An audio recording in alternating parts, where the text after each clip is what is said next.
आज बिहार को लोग अंडर एस्टिमेट करते हैं। किसी को लगता है यहाँ डेवलपमेंट नहीं हुआ, किसी को लगता है यहाँ अपॉर्चुनिटीज़ कम हैं, लेकिन उन्हें ये नहीं पता एक वक्त था जब यही ज़मीन दुनिया की सबसे बड़ी सुपर पावर थी। इसका नाम था मगध। यही से भारत का सबसे बड़ा साम्राज्य बना, यही से दुनिया का पहला ऑर्गेनाइज्ड एडमिनिस्ट्रेशन बना और यहीं से एक ऐसी यूनिवर्सिटी निकली जिसका आज तक कोई मुकाबला नहीं।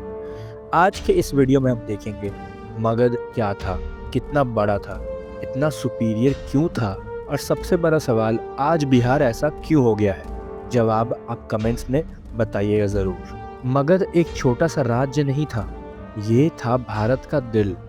आज का बिहार, पटना, गया, नालंदा, यही इसका हिस्सा था। गंगा, सोन, गंडक और पुनपुन नदियाँ के बीच बसा हुआ यह राज्य इतना फर्टाइल था कि पूरे भारत का फूड प्लस आर्मी बेस कहलाता था। आयरन ओर यहाँ इजीली मिलता था और इसी वजह से मगध के पास सबसे पावरफुल वेपन्स थे। एक वक्त था जब ग्रीक ट्रैवलर्स लिखते थे कि Magadh the most prosperous land of the east. Magadh की असली पावर शुरू होती है नंद एम्पायर से। उस टाइम यहाँ दुनिया का सबसे बड़ा खजाना था और सबसे बड़ी स्टैंडिंग आर्मी। ग्रीक सोर्सेज लिखते हैं कि नंदाज के पास 2 लाख इन्फेंट्री, 20,000 कैवेलरी, 3,000 एलिफेंट्स थे। फिर आए चंद्रगुप्त मौर्य, जिन्होंने चाणक्य के साथ मिलकर पूरा भारत एक कर दिया। उनका एम्पायर अफगानिस्तान से बांग्लादेश, कश्मीर से कर्नाटका तक फैला हुआ था और इस एम्पायर का कैपिटल था पाटलिपुत्रा। ये वो टाइम था जब दुनिया में 2 बड़े एम्पायर्स थे, रोमन एम्पायर और मौर्यन एम्पायर। और मौर्यन एम्पायर उन दोनों में से एरिया के हिसाब से बड़ा था। मगध कितना सुपीरियर था। सबसे पहला, मिलिट्री पावर। मगध की सबसे बड़ी स्ट्रेंथ थी उसका आयरन। बिहार के राजगीर, गया और सिंहभूम एरिया में हाई क्वालिटी आयरन मिलता था। इसी से बनते थे स्ट्रॉन्ग स्वॉर्ड्स, स्पीयर्स, शील्ड्स और मगध का सीक्रेट वेपन वॉर एलिफेंट्स। उन्हें एंशियंट वर्ल्ड के टैंक्स कहा जाता था। Administration power. मगध दुनिया का सबसे ऑर्गेनाइज्ड राज्य था। यही चाणक्य ने अर्थशास्त्र लिखी, एक ऐसा टेक्स्ट जिसे मॉडर्न इकोनॉमिक्स, टैक्सेशन और पॉलिसिंग का फादर माना जाता है। मगध में spy system, postal system, road network सब कुछ था।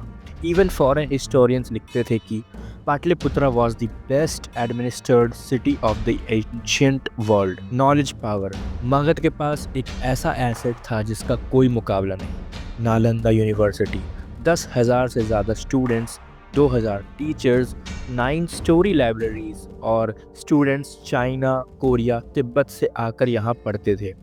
ये वर्ल्ड की सबसे पुरानी और बिगेस्ट रेसिडेंशियल यूनिवर्सिटी थी। Fall of Magadh, why Bihar declined. दोस्तों, कोई भी सिविलाइजेशन एक दिन में नहीं गिरती और ना ही बिहार गिरा था। इसके पीछे एक नहीं कई कारण थे। सबसे पहला, रिपीटेड इन्वेजन्स। मगध का धन और ज्ञान दोनों टारगेट बनते गए। नालंदा का डिस्ट्रक्शन।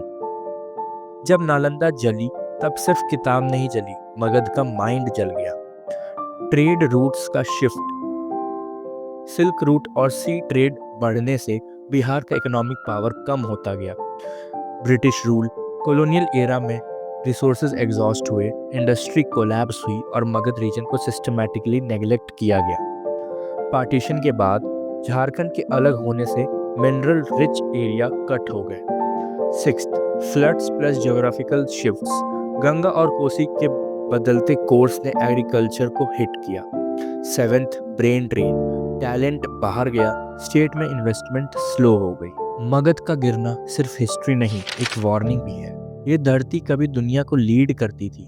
आज भी बिहार में उतना ही टैलेंट है, उतनी ही मिट्टी की ताकत है। बस ज़रूरत है फिर से education plus infrastructure plus unity की। और अब सवाल आपके लिए, आज बिहार ऐसा क्यों हो गया? सबसे बड़ा कारण क्या लगता है आपको? कमेंट में ज़रूर बताएं। शायद आपका एक कमेंट एक नए बिहार की शुरुआत का आइडिया हो।